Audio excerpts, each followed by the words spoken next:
I think the win today, the ownership, how do you do it? You got to just have people that keep you accountable. Don't look too far ahead. My wife she's on me about stuff like that. My staff, I tell them like, hey man, if you hear me talking too much about championships and not about today, then you got to tell me that. It's about today. We got to win the day, and we got to have a plan for the rest, and focus on that as a staff. Focus on your one more.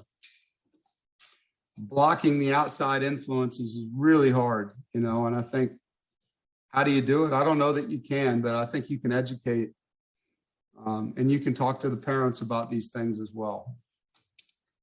And I think it's really important that you study what happened.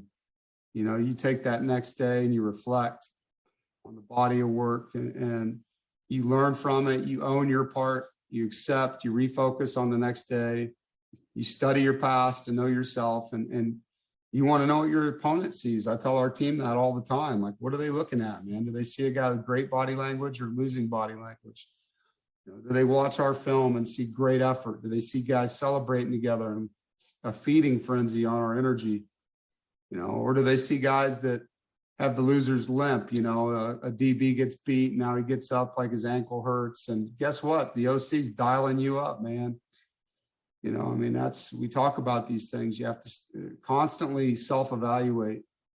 And then after that, you move on. All right, tomorrow, here's what I'm going to do, man. This is what I learned. This is what I did well. Here's what I didn't do well. Let's get a plan in place and let's go attack our new day. You're always searching for that personal best and that one more. 1% improvement, just aggregate team improvement constantly, and understanding that you're not going to be perfect. I've never had a perfect day, but if you're seeing guys, I walk up to them at practice, like, what was your one more today? And I went up to our starting right guard, Dylan McMahon. Dylan, what was it? Coach, he had a shoulder injury 2 years ago. It's like, I'm still not trusting that hand. I got to use that hand more forcefully so that my punch is even and I can counter. And he's like, I got to do it. And I'm like, well, how'd it go? He's like, today it went great because I made it a point of emphasis.